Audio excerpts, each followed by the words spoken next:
completed my graduation in Bachelor of Science from STP Amravati University.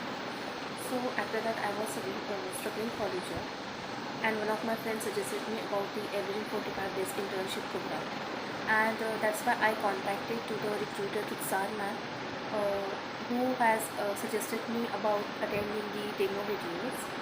So that's why I had attended the demo sessions and I found it very fruitful, and I joined the Evision 45 days internship program for networking classes.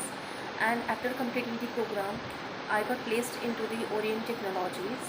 So I would like to thanks to all the members who supported me a lot, all the Evision team, especially to the Sati Sudhakar ma'am, Priya ma'am, and mostly to the Tutsar ma'am, who is a very cooperative person, as well all the team members and all the faculties who taught me in a very efficient way, as well who has taken a practice in a very good way, as well.